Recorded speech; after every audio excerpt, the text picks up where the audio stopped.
Welcome to PwC Pulse, a podcast to provide insights to help you solve today's business challenges.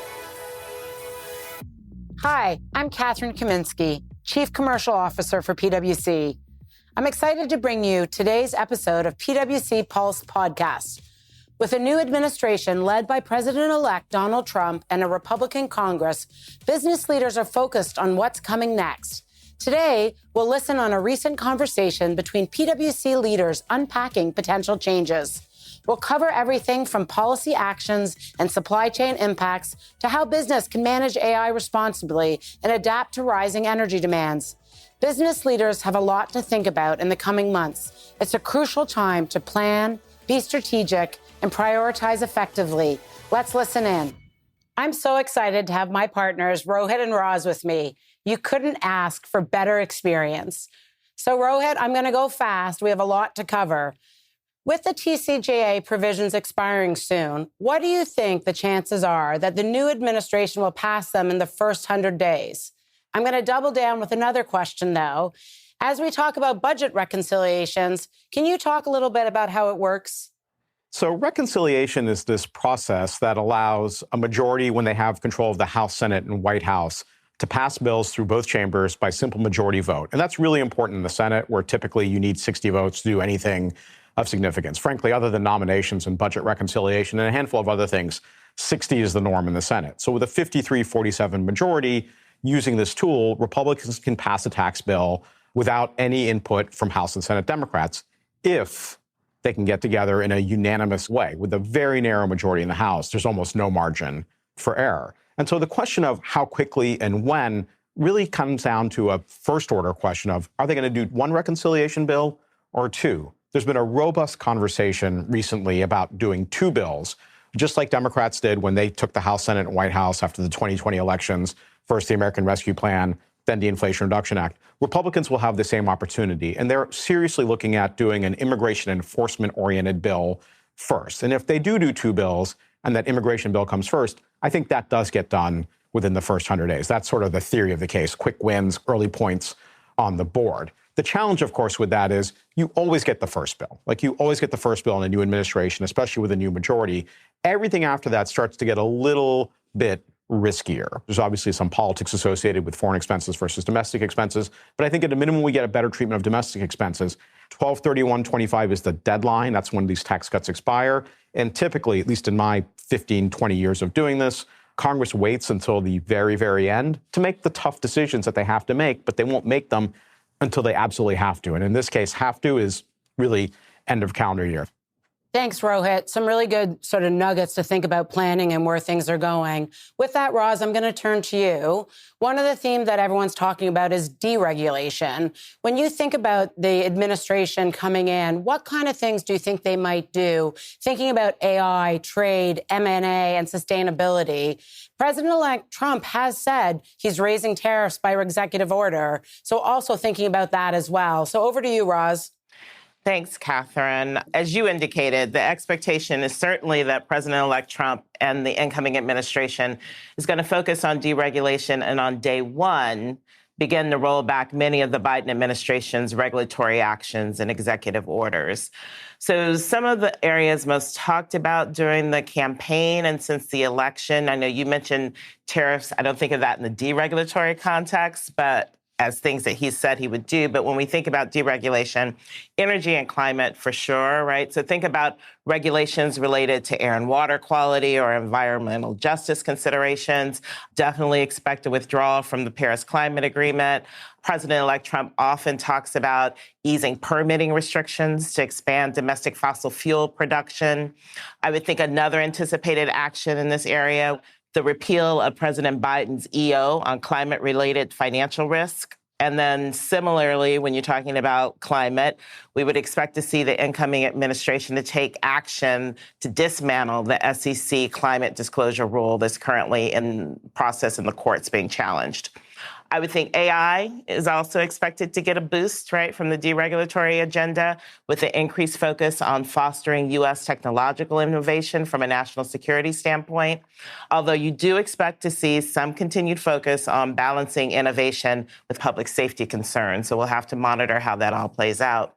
I think in the financial services sector, you can expect to see the deregulatory agenda that prioritizes housing supply. That's one of the campaign promises the president-elect focus on. Also expect to see action under the new administration that rolls back many of the Consumer Financial Protection Bureau rules and actions taken under President Biden. And similarly to what I mentioned around climate, you can expect to see less of a regulatory focus on ESG in the financial markets. So given that the incoming administration is coming in with a slated goal of eliminating burdensome regulation, business leaders should expect the deregulatory agenda to span far and wide. So I didn't touch on healthcare, education, workforce issues, but those are all areas that we expect to see deregulatory actions taken. So one of the questions I get when I'm talking to clients relates to timing. So how soon will we see all of this when we think about deregulation? And I often say that depends on what process we're talking about and kind of what area you're talking about. So think about executive order, things that he can do day one, that's immediate. As I mentioned, reversing a lot of Biden's executive orders, identifying some, whether it's easing permitting restrictions, things that he can do directly. Then you think about regulation that may have passed that a new Congress can decide that there are regulations that they're going to repeal. So we know the incoming administration is working from a list, working with congressional Republicans to decide which of those rules that I think the cutoff date may have been like August of this year, which rules have been finalized since that time period by the Biden administration that it's worth kind of spending legislative time to reverse and kind of get those off the books. So that's the other process. That timing is going to be slower than an EO, and it's going to take legislative time, but it's going to be quicker than the last one in some respects. The last one, which is agency action. So things that occur by agency action where it will depend on if we're talking about a finalized rule or a rule that's been proposed or something that staff had just had as guidance. Things that were proposed or staff had as guidance, the agency could just withdraw immediately. The agency has to go through the procedures required to notice, provide comment, get comment, and then potentially repeal the rule in that fashion. And so that will take a longer period of time. One of the things we were talking about earlier is the possibility for an agency to just say, look, we plan to withdraw this rule or we plan to take those actions so you can stop following it. You don't have to kind of go through it. But then you still, in order for another administration not to come in and change that up, you still have to go through the process of eventually noticing, commenting, having the comment period, and being able to repeal it. So given all this, you ask kind of the impact around sustainability, M&A activity. I think sustainability in particular, look, I've had this conversation with a lot of people. We're on a march towards decarbonization, right? The question is, how fast you're going, what kind of incentives are going to be there for you to do it. And no question, the administration coming in, it's a slower process. There's not as much focus, I would think, on incentives, tax or otherwise, solely focused on renewables. In fact, there's the belief that that's been done too much in recent terms to the detriment of the fossil fuel industry. But you're still going to have the states and global that have focused on not only net zero commitments, but disclosures around those. So think California and their rules around climate disclosure, think CSRD in the global context, that stuff will continue. And then I would say on the M&A front, deal activity, look, who knows what's really going to happen? I can tell you everyone is excited and thinking that there's been a lot of pent up kind of money on the sidelines and expect to see that put to use. And I think that would be something the incoming administration would be looking forward to and supportive of. The one caveat I will give is if it involves potentially foreign acquirers or foreign businesses. So with that, Kathryn, I'll give it back to you. Thanks, Roz. I'm smiling because you're right. Everyone is really looking forward to the deals market coming back.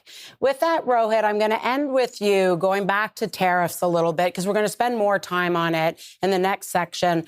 But reconciling sort of tariffs and what that means in the tax conversation and how those two come together.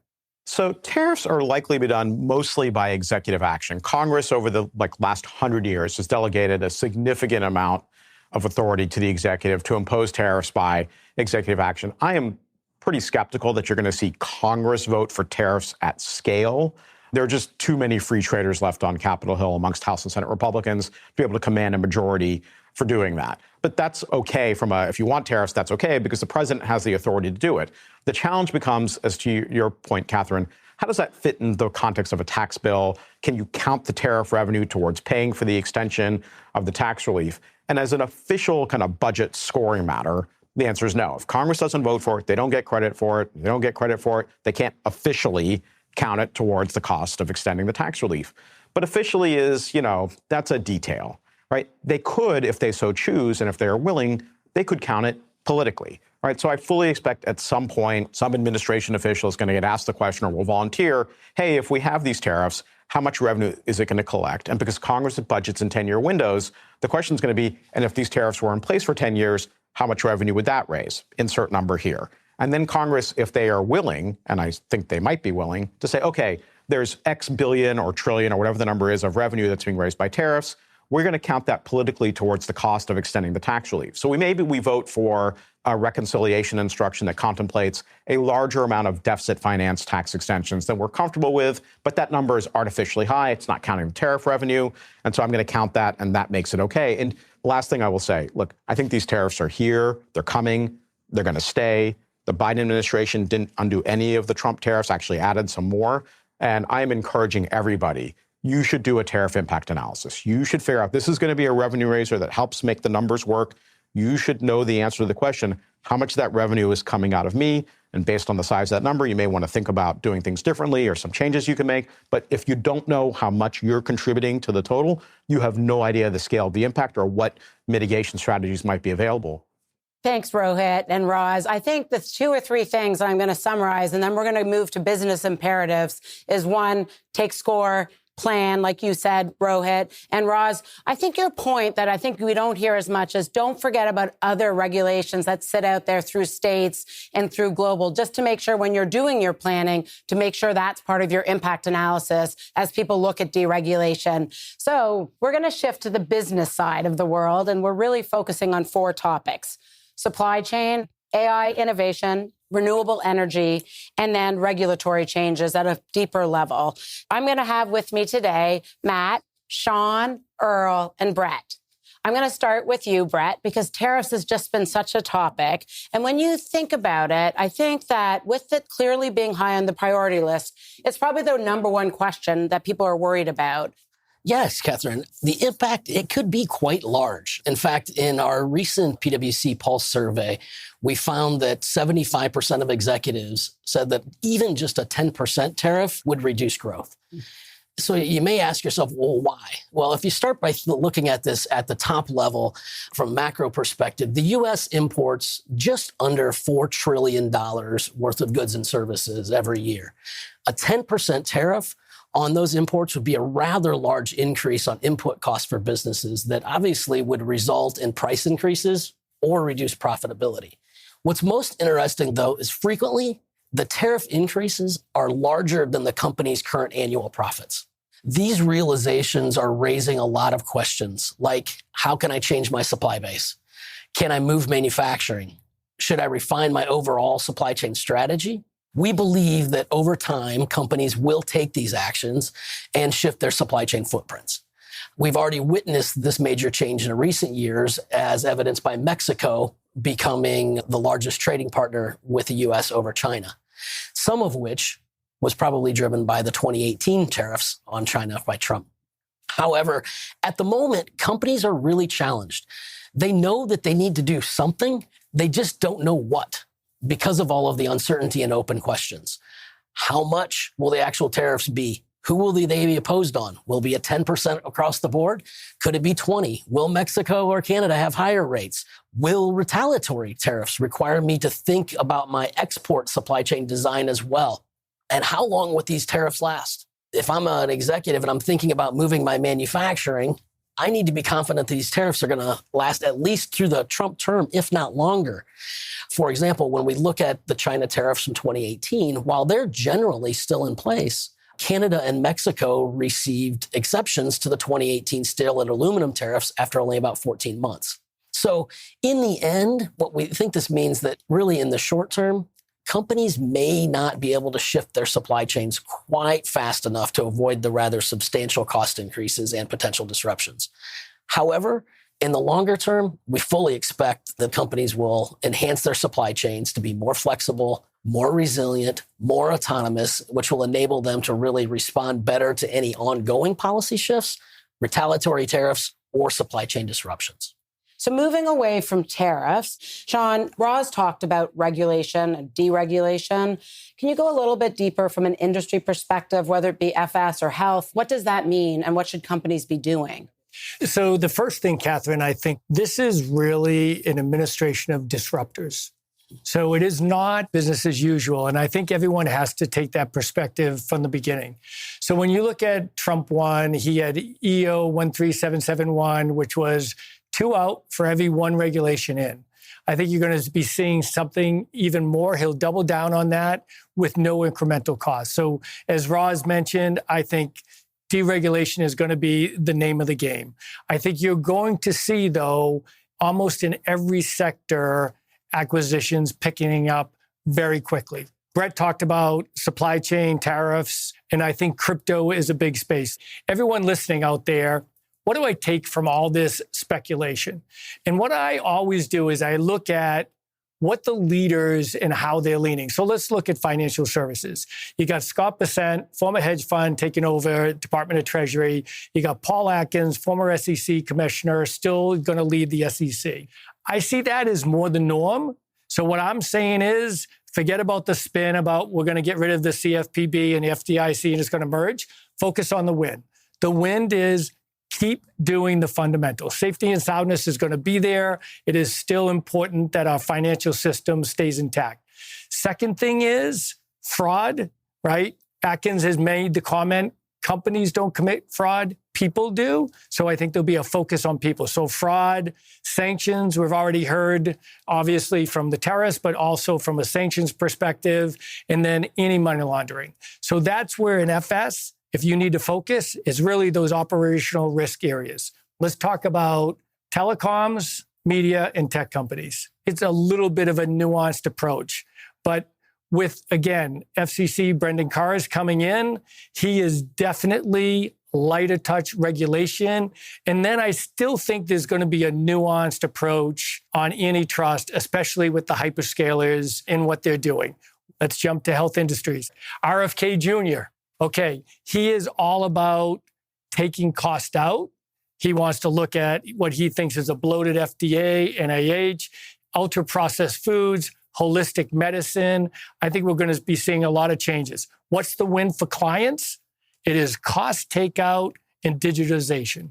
Without question, we have a lot of these, especially in the med tech and pharma. There's been a history of acquisitions, but not an integrated approach. It's difficult because they're global companies. But cost takeout, price transparency is going to be a big thing. How do you actually focus on that? Digitization. All right, energy and utility. Earl, I know you're going to talk about that in a second. But again, with Doug Burgum, right, governor of North Dakota, and he's going to be our energy czar. You have Chris Wright, former oil executive, that's going to be basically over the Department of Energy. Listen, I think we're going to see the quote unquote all of the above. It's not just renewable, it's fossil fuel, it's everything.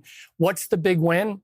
I would say boost domestic investments in all areas, looking for that long-term payoff, and then the supply chain. That's going to be a big deal. It's a great rundown, and it does set up Earl perfectly. So when you think about energy security in the U.S., what are the main challenges? And then a follow-up to that is, what can people do proactively getting ready for it? It's definitely coming. I think energy and resources power so many things that we utilize, that we consume. Energy security is certainly an important topic to think about, and it starts with a number of topics. One is the security, so having a secure infrastructure. The second thing is around resilience and reliability. So we need to have a resilient and a reliable infrastructure, particularly in the context of extreme weather events that are putting pressure on the infrastructure.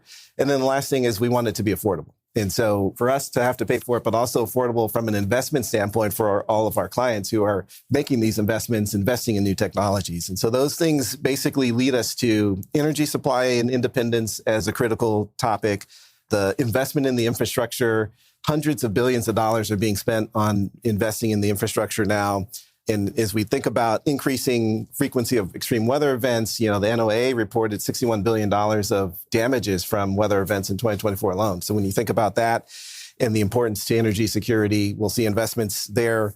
And then lastly, as Sean mentioned right at the end, just the vulnerabilities in both domestic and international supply chains will become important. And we're already seeing clients think about that in context. So those are actions that we're going to see clients taking a look at. We've already seen clients taking a look at. And to the point around the new administration, I think, this will take coordinated action across federal, state, local governments, but also the private sector. And what we're seeing in the new administration is a focus on investment, a focus on domestic production. We're also seeing a focus on innovation. So when we think about the data center and hyperscaler impact in the power sector, investments in innovations like nuclear technology, as an example, is one of those areas where we are seeing increasing load, increasing demand for power across the country, caused by not just the data centers and the hyperscalers, but electric vehicles and other things, electrifying the infrastructure.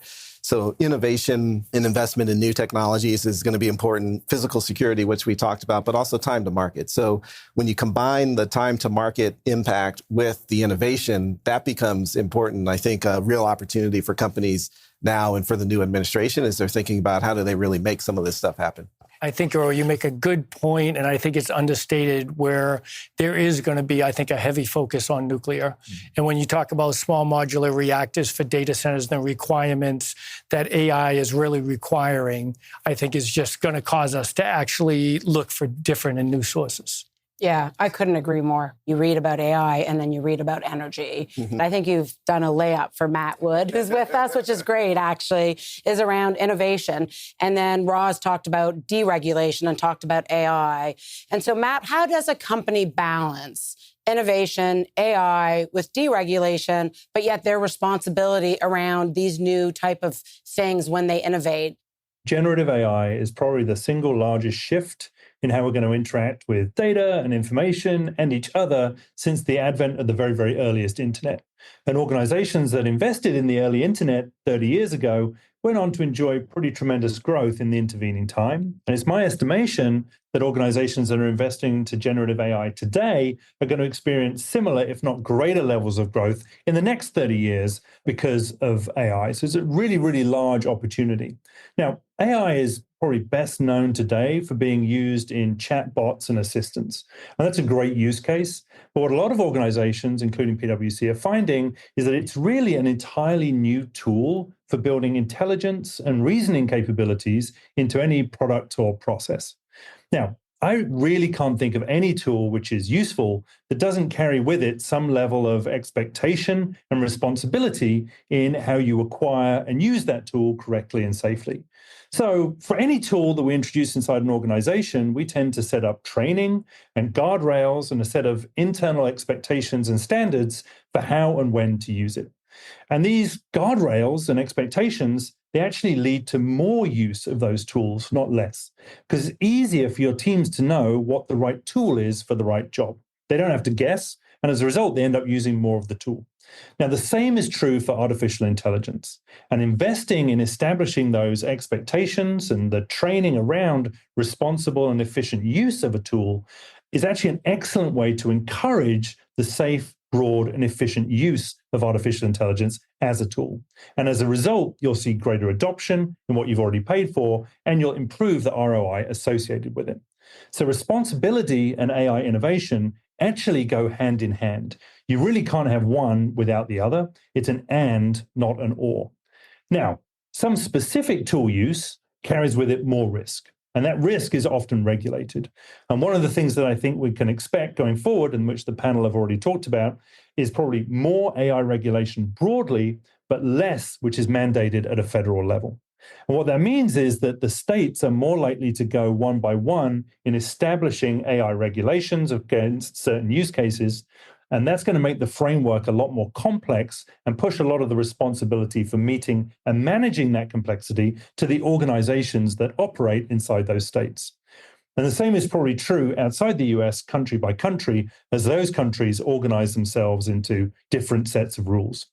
And so given that responsible use is one of the keys to AI success, now is the time to be investing in your responsible AI strategy, defining it broadly, and planning for how to scale and operate it inside your organization as that complexity continues to increase, so that you can drive your own innovation agenda and drive greater return on investment of your AI tools. Matt, as you think about companies preparing for this risk, what other things, other than having a plan, do you see people do that's done extremely well to go down that layer of AI as a new risk that's out there? There's a couple of main pillars, and if you invest in these, you'll be pretty well set up, at least for the next 6 to 12 months. The first is just to focus on your data, the quality of the data, the privacy of the data, and the governance of the data. Having a really good understanding of your own data strategy, of understanding what data you have available to you internally, what the quality is of that data, and providing guidance and checks and balances against where you can use that data, who can use it, and what it can be used for, is one of just the fundamentals of getting AI right in a responsible way. So having an existing investment in your data strategy is a great leg up to a relatively small increase in investment to be successful with generative AI. And if not, the AI advantages are often pulling a lot of organizations through such that they're investing more in their data strategy going forward. The second is just around tool use, the quality of the tools, understanding what they can be used for, what they're good at, what they're bad at, and the governance around those tools so that your teams don't have to guess. That means understanding the accuracy that the tools operate at, the consistency, how reliable they are, and how they're fit for purpose for different individual use cases. And as we all start to use more tools more broadly inside our organization, that's going to be a critical pillar to invest in going forwards. And then finally, another key to success is just investing in training and upskilling your teams, such as they understand how to experiment safely with this technology and how to harness it using your data for the right use cases with the right compliance to be able to really drive the agenda of artificial intelligence, more broadly inside your organization. Kathryn, I want to just say, obviously, as a risk practitioner, I can't help myself with process. I think it's key. As an auditor, I also like process, right? It all goes back. Process matters. The better the process, the better the technology, which leads me back to you, Brett. So you talked about what you can do, what we think is going to happen. If you had recommendations today, not knowing what's going to happen, what are the 3 things that you would tell someone to do with the tariffs as it relates to supply chain and thinking about technology? Yeah, and if I play off of what some of Matt was talking about, if we start kind of in an overarching perspective, we know that early adopters of next-gen technology in supply chain have adapted better to disruptions, and they're finding new ways for value creation. In our recent Global Supply Chain Trends study, we found that leading companies, or supply chain champions, as we dubbed them in the study, that started that digitization of their supply chain ecosystem are actually seeing greater margin improvement and higher revenue compared to others. More specifically, with regard to the tariffs, I would offer a handful of actions. First off, as Rohit mentioned earlier, get a handle on what your potential impact is and be able to actually pinpoint down to your highest exposure areas. Then extend this into a true supply chain digital twin, where you can include duties, taxes, pro forma financial modeling, and assess various potential scenarios on your company. To Matt's point, this is also a really great opportunity to test AI and machine learning models in a real life situation. These technologies can much easier and faster assess alternative options, such as which of my suppliers have capabilities in different countries, which manufacturing lines could I be moving more easily, could I implement postponement strategies? Can I increase the use of duty drawback programs or implement free trade zones where they might not have been cost advantageous in the past?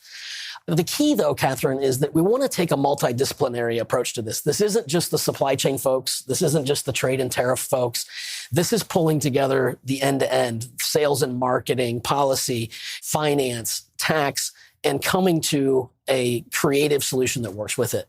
The second recommendation I would offer is to identify opportunities to pull ahead inventories before the tariff. As you do this, also think about logistics disruptions and be ready for that.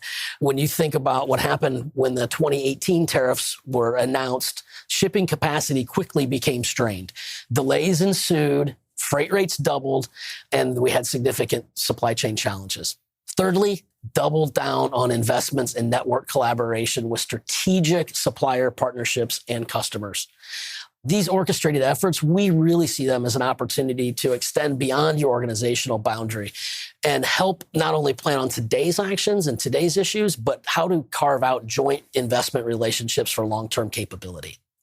This is also another great area to use technology tools to gain increased visibility of the supply chain, from supplier manufacturing process or progress to in-transit visibility and event management. And then finally, I would just offer 2 higher level recommendations. 1, start implementing cost out, no regret cost out opportunities across the business. The companies that are the leanest will be better able to manage these cost increases and gain a competitive advantage in the long run. And lastly, start to consider options for reinventing your business model.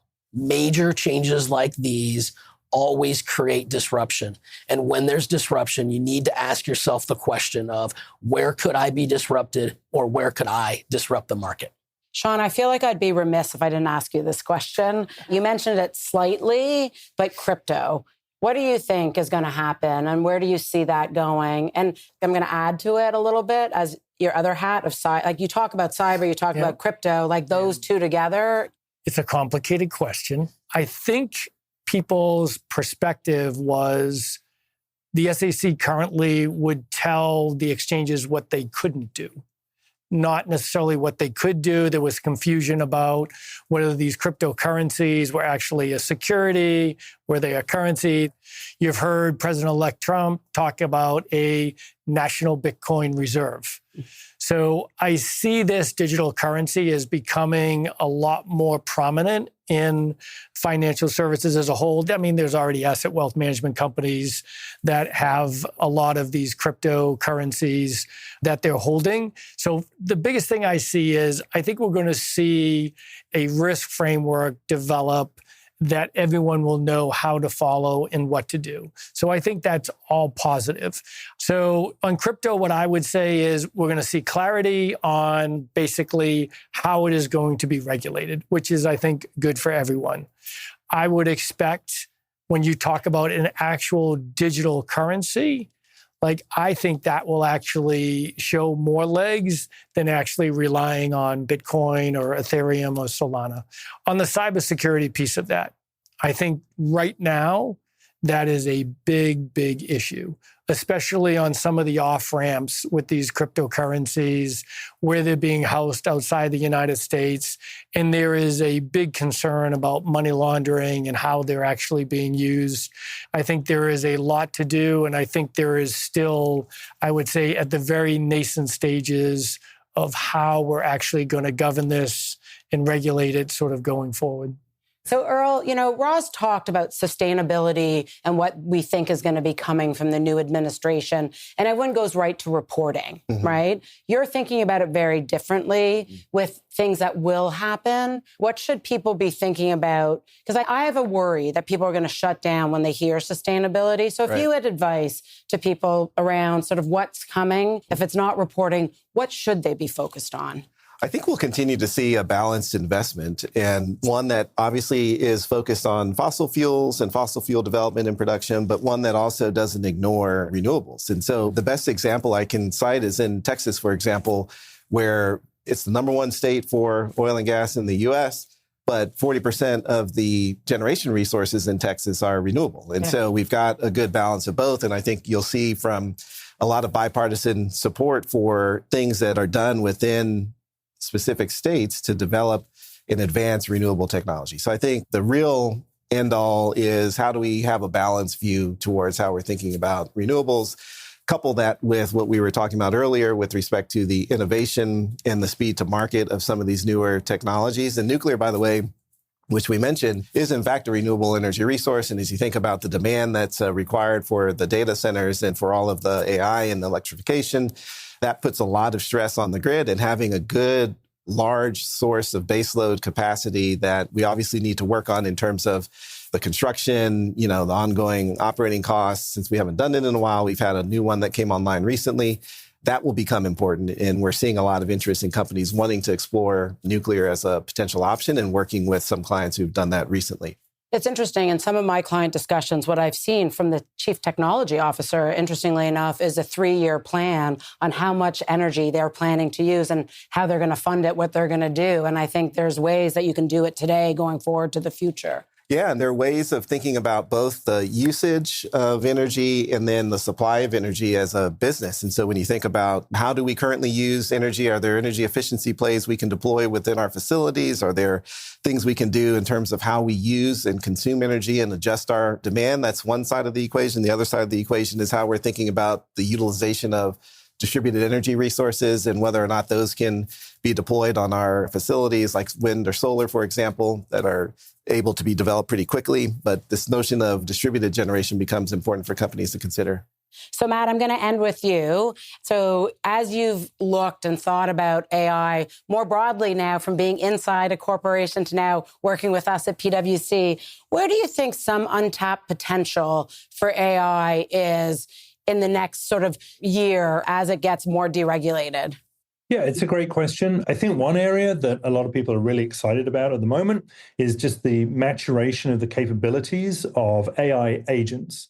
So today we're all used to working with an assistant where we can ask a question and we can get an answer. But there is a category of artificial intelligence systems that don't just answer a specific question. They can actually take direction and complete tasks on your behalf. So instead of stating a question or providing a prompt, you provide an objective. And the AI system understands the objective and starts to build a to-do list for how to complete that objective.